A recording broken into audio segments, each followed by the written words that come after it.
Case നമ്മൾ ഇന്ന് സംസാരിക്കാൻ പോകുന്നത് നോ ഓപ്പണൻസ് എന്ന് പറയുന്ന സീരീസിൽ, അതായത് AFC ഏഷ്യൻ കപ്പിൽ ഇന്ത്യയുടെ ഗ്രൂപ്പ് സ്റ്റേജിലെ മൂന്നാമത്തെ മത്സരത്തിലെ എതിരാളികളായിട്ടുള്ള സിറിയയെ പറ്റിയാണ്. നമ്മൾ ഓൾറെഡി ഓസ്ട്രേലിയയെ പറ്റി, ഉസ്ബെക്കിസ്ഥാനെ പറ്റി സംസാരിച്ചു കഴിഞ്ഞു. അപ്പം ആ വീഡിയോസ് നിങ്ങൾ കണ്ടിട്ടില്ലെങ്കിൽ ഉറപ്പായിട്ടും ചാനൽ ചെക്ക് ചെയ്യുക. നിങ്ങൾക്ക് അവരെ പറ്റിയിട്ടുള്ള ഡീറ്റെയിൽസ് നമ്മൾ കൃത്യമായിട്ട് പറയുന്നൊരു വീഡിയോ ഉണ്ട്. എനിവേ, നമുക്ക് സിറിയയിലേക്ക് വരാം. സിറിയയിലേക്ക് വരുന്ന സമയത്ത് ഉസ്ബെക്കിസ്ഥാനെയും അല്ലെങ്കിൽ ഓസ്ട്രേലിയയും അപേക്ഷിച്ച് നോക്കുമ്പോൾ റാങ്കിങ്ങിലും അല്ലെങ്കിൽ ക്വാളിറ്റി വൈസിലും ഒക്കെ കുറച്ച് താഴെ നിൽക്കുന്ന രാജ്യമാണ്. ഫിഫ റാങ്കിങ്ങിൽ 91-ാം സ്ഥാനത്താണുള്ളത്. എന്നാൽ ഇന്ത്യയേക്കാൾ റാങ്കിങ്ങിൽ മുകളിലുമാണ് എന്നുള്ളതാണ്. ഇവരുടെ ഒരു സബ് കോൺഫെഡറേഷൻ എന്ന് പറഞ്ഞാൽ വാഫ് എന്ന് പറഞ്ഞ റീജിയനാണ്, വെസ്റ്റ് ഏഷ്യൻ റീജിയനാണ്. അവിടെയാണ് ഈ പറഞ്ഞ സൗദി അറേബ്യ അല്ലെങ്കിൽ ഖത്തർ, ഇറാഖ്, UAE പോലെയുള്ള രാജ്യങ്ങളൊക്കെ കളിക്കുന്ന ആ ഒരു മേഖലയാണ്. ആക്ച്വലി ഞാൻ മുമ്പും വീഡിയോസിലൊക്കെ പറഞ്ഞതുമാണ്, ഞാൻ വിചാരിച്ചിരുന്നത് ഒരു കാര്യമാണ്. നമുക്ക് സിറിയക്കെതിരെ ഒരു 3 പോയിന്റ്സ് മസ്റ്റായിട്ട് നേടാൻ കഴിയും. ഉസ്ബെക്കിസ്ഥാനെതിരെയും ഓസ്ട്രേലിയക്കെതിരെയും പോയിന്റ് ഡ്രോപ്പ് ചെയ്താലും എന്നുള്ളൊരു ചിന്ത എനിക്കുണ്ടായിരുന്നു. പക്ഷേ സിറിയയുടെ കോച്ച് ആരാണെന്ന് ഞാൻ ഈ അടുത്താണെന്ന് ചെക്ക് ചെയ്ത് അങ്ങനെയുള്ള കാര്യങ്ങളൊക്കെ നോക്കിയത്. നമുക്ക് ഈ വീഡിയോയുടെ ഒരു പ്രിപ്പറേഷൻ ഇങ്ങനെയൊക്കെയുള്ള ഭാഗമായിട്ട് അപ്പോഴാണ് മനസ്സിലായത് ഹെക്ടർ കൂപ്പറാണ് അവരുടെ പരിശീലകൻ എന്നുള്ളത്. അർജൻറ്റീന കോച്ചാണ്. നിങ്ങൾക്ക് ചിലവർക്കെങ്കിലുമൊക്കെ അറിയായിരിക്കും, അറിയാത്തവരുണ്ടെങ്കിൽ ഞാൻ പറയാം. അദ്ദേഹം ഒരു വിഖ്യാതനായിട്ടുള്ള പരിശീലനമാണ്. 2018 ഈജിപ്തിനെ ഒരു വ്യാഴവട്ടക്കാലത്തിന് ശേഷം വേൾഡ് കപ്പിലേക്ക് യോഗ്യത നേടിക്കൊടുത്തിട്ടുള്ള ഒരു പരിശീലകൻ ഇദ്ദേഹമായിരുന്നു. അതുപോലെ 2017 ഈജിപ്തിനെ ആഫ്കോണിൻ്റെ ഫൈനൽസിൽ എത്തിക്കാൻ സഹായിച്ചിട്ടുള്ളൊരു പരിശീലനം തന്നെയാണ് ഇദ്ദേഹം. അതുപോലെ അദ്ദേഹത്തിൻ്റെ ഒരു ഇൻ്റർനാഷണൽ ഒരു എക്സ്പീരിയൻസ് നോക്കുന്ന സമയത്ത് ഇപ്പം പറഞ്ഞു 2023 അദ്ദേഹം സിറിയയുടെ പരിശീലക സ്ഥാനത്തിലേക്ക് എത്തുന്നത്. അതിന് മുമ്പ് അദ്ദേഹം കോങ്കോ എന്ന് പറഞ്ഞ ആഫ്രിക്കൻ കൺട്രിയുടെ പരിശീലനമായിരുന്നു. അതുപോലെ ഉസ്ബെക്കിസ്ഥാൻ്റെ പരിശീലനമായിട്ട് വർക്ക് ചെയ്തിട്ടുണ്ട്, ജോർജിയയുടെ പരിശീലനമായിട്ട് ഇരുന്നിട്ടുണ്ട്. അങ്ങനെ പറഞ്ഞ പോലെ 30 വർഷത്തെ ഒരു കരിയറുണ്ട്. ഒരു നാഷണൽ ടീം വൈസും അതുപോലെ തന്നെ ക്ലബ് ലെവലിലും ഒക്കെ അദ്ദേഹം നിരവധി ക്ലബ്ബുകൾ വർക്ക് ചെയ്തിട്ടുണ്ട്. ഇനി ക്ലബ് ലെവലിലുള്ള ഒരു കാര്യം പറയാം. അദ്ദേഹം ഇന്റർ മിലാൻ്റെ പരിശീലനമായിട്ട് വർക്ക് ചെയ്തിട്ടുണ്ട്. അതുപോലെ റിയൽ മയോക്ക, റിയൽ ബെറ്റിസ്, വലൻസിയ എന്നീ ക്ലബ്ബുകളുടെ പരിശീലനമായിട്ട് ഇരുന്നിട്ടുണ്ട്. ഇതിൽ വലൻസിയയും റിയൽ മയോക്കയും അദ്ദേഹം ഓരോ തവണ വീതം സ്പാനിഷ് സൂപ്പർ കപ്പ് വിൻ ചെയ്യിപ്പിച്ചിട്ടുണ്ട്. അതുപോലെ തന്നെ വലൻസിയയെ അടുപ്പിച്ച് 2 വർഷം UCLൻ്റെ ഫൈനലിൽ എത്തിച്ചിട്ടുള്ളൊരു പരിശീലനമാണ്. 99-2000 ആ ഒരു കാലഘട്ടത്തിലാണ് കേട്ടോ.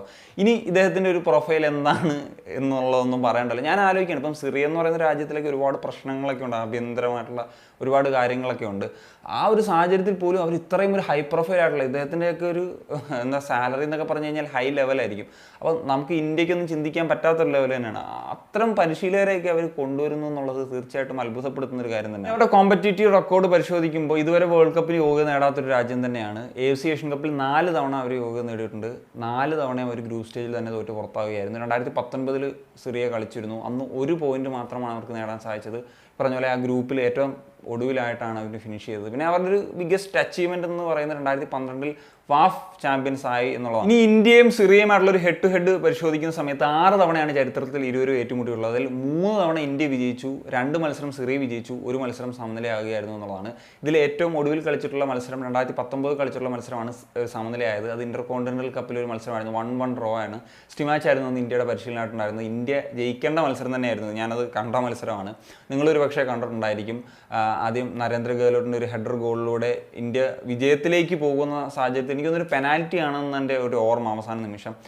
അതാണ് ഒരു 1-1 എന്ന് പറയുന്നൊരു നിലയിലേക്ക് എത്തി അവർക്ക് ഡ്രോ കിട്ടുന്നത്. അതിന് മുമ്പ് കളിച്ചിട്ടുള്ള 2 മത്സരങ്ങളും ഇന്ത്യ തന്നെയാണ് വിജയിച്ചിട്ടുള്ളത് എന്നുള്ളതാണ്. അപ്പം സിറിയക്കെതിരെ അത്യാവശ്യം ഡീസൻ്റ് ആയിട്ടുള്ള റെക്കോർഡൊക്കെ നമുക്ക് അവകാശപ്പെടാനുണ്ട് എന്നുള്ളതാണ്.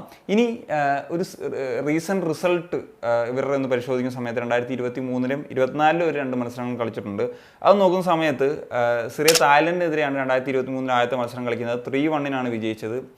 എന്നാൽ ബഹ്റിനെതിരെ 1-0 പരാജയപ്പെട്ടു, വിയറ്റ്നാമിനെതിരെ 1-0 പരാജയപ്പെട്ടു, മലേഷ്യക്കെതിരെ 2-2 ഡ്രോ. എന്നാൽ ചൈനയ്ക്കെതിരെ അവർക്കൊരു വിജയം സ്വന്തമാക്കാൻ സാധിച്ചു എന്നുള്ളതാണ്. കുവൈറ്റിനെതിരെയും അവർ പരാജയപ്പെട്ടു. ആൻഡ് നോർത്ത് കൊറിയക്കെതിരെ അവർക്കൊരു വിജയം സ്വന്തമാക്കാൻ സാധിച്ചു. ജപ്പാനെതിരെ 5-0 എന്ന് പറയുന്ന ഒരു ഹ്യൂമിലിയേഷൻ നേരിടേണ്ടി വന്നു. അതായിരുന്നു 2023-ലെ അവസാനത്തെ മത്സരം. ഈ ജപ്പാനെതിരെ നോർത്ത് കൊറിയക്കെതിരെ നടന്ന മത്സരങ്ങൾ വേൾഡ് കപ്പ് ക്വാളിഫയർ മത്സരങ്ങളാണ്. പിന്നെ 2024-ൽ ഇപ്പം കളിച്ചിട്ടുള്ള വേൾഡ് കപ്പിന് മുന്നോടിയായിട്ട് കളിച്ചിട്ടുള്ള മത്സരങ്ങൾ അത് കിർഗിസ്ഥാനെതിരെയാണ്. അത് 1-1 ആണ്.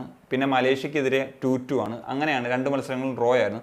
ഇതിൽ ഇൻട്രസ്റ്റിംഗ് ആയിട്ടുള്ള ചില റിസൾട്ട് എന്ന് പറഞ്ഞാൽ ചൈനയ്ക്കെതിരെ നേടിയിട്ടുള്ളൊരു വിജയം, അതുപോലെ തന്നെ കുവൈറ്റിനെതിരെ അവർ പരാജയപ്പെട്ടിട്ടുണ്ടെന്നുള്ളതാണ്. നമ്മൾ കുവൈറ്റിനെ പരാജയപ്പെടുത്തിയിട്ടുള്ള ഒരു ടീമാണ്. സോ കുവൈറ്റ് ഇവരെ പരാജയപ്പെടുത്തിയിട്ടുണ്ട്, അതായത് സിറിയയെ പരാജയപ്പെടുത്തിയിട്ടുണ്ട്. സോ പിന്നെ ഇവർ വിജയം നേടിയിട്ടുള്ളത് തായ്ലൻഡിനെതിരെയും ഒക്കെയാണ്. സോ ഇന്ത്യക്ക് ആ ഒരു ഫിസിക്കൽ ബാറ്റിൽ ഇപ്പോൾ സിറിയയ്ക്ക് അവിടെയൊക്കെ പിടിച്ചു നിൽക്കാൻ സാധിക്കും. നമ്മൾ കണ്ടിട്ടുള്ളതാണ് വെസ്റ്റ് ഏഷ്യൻസിനോട് ഇന്ത്യയൊക്കെ പിടിച്ചു നിൽക്കുന്നത്. അതുകൊണ്ട് തന്നെ ആ ഒരു പ്രതീക്ഷയൊക്കെ നൽകുന്നുണ്ട്. അവരുടെ റിസൾട്ട് ഇപ്പോൾ നോക്കുകയാണെങ്കിൽ 10 മത്സരങ്ങൾ കളിച്ച് 3 വിജയം 3 ഡ്രോ 4 തോൽവി എന്നുള്ളതാണ്. സോ ഇന്ത്യക്ക് അവർ എങ്ങനെ ഇന്ത്യ ആ ഒരു മത്സരത്തെ സമീപിക്കുന്നു എന്നുള്ളത് ഏറ്റവും പ്രധാനപ്പെട്ട ഒരു കാര്യം. ഇവരുടെ കീ പ്ലേയേഴ്സിലേക്ക് നോക്കുന്ന സമയത്ത് ഇബ്രാഹിം അൽമ എന്ന് പറയുന്ന അവരുടെ ക്യാപ്റ്റനാണ്, ഏറ്റവും പ്രധാനപ്പെട്ട ഒരു താരമാണ്. അവരുടെ നമ്പർ 1 ഗോൾ കീപ്പറാണ് അദ്ദേഹം. 32 വയസ്സുകാരനായിട്ടുള്ള താരം തൃശ്രീൻ എന്ന് പറഞ്ഞിട്ട് ഒരു സിറിയൻ ക്ലബ്ബിൽ തന്നെയാണ് കളിക്കുന്നത്. പിന്നെ ഗോൾ കീപ്പറായിട്ട് CSK മോസ്കോയുടെ യങ് ഗോൾ കീപ്പറായിട്ടുള്ള മാക്സിം സറാഫ് എന്ന് പറഞ്ഞിട്ടുള്ള ഒരു താരത്തെ കൂടി ഉൾപ്പെടുത്തിയിട്ടുണ്ട്. പിന്നെ മിഡ്ഫീൽഡിൽ വരുന്ന ഫഹദ് യൂസഫ് എന്ന് പറഞ്ഞിട്ട് 36 വയസ്സുകാരനായിട്ടുള്ള വിങ്ങറായിട്ടുള്ള വെറ്ററനായിട്ടുള്ള താരമാണ്. അദ്ദേഹം ഇപ്പോൾ ഇറാഖി പ്രീമിയർ ലീഗ് ക്ലബ്ബായിട്ടുള്ള അൽ ഷോട്ട എന്ന് പറഞ്ഞിട്ടുള്ള ഒരു ക്ലബ്ബിലാണ് കളിക്കുന്നത്. വളരെ ഡേഞ്ചറസ് ആയിട്ടുള്ള ഒരു പ്ലെയർ ആണ് ഇദ്ദേഹം എന്നുള്ളതാണ് ഞാൻ ചെക്ക് ചെയ്ത് ഒക്കെ സമയത്ത് മനസ്സിലാക്കാൻ സാധിച്ചത്. അതുപോലെ തന്നെ ഒമർ കുബ്രിൻ എന്ന് പറഞ്ഞിട്ട് ഒരു പ്ലെയർ ഉണ്ട്, കുരുബിൻ എന്ന് പറഞ്ഞിട്ടൊരു പ്ലെയർ ഉണ്ട്.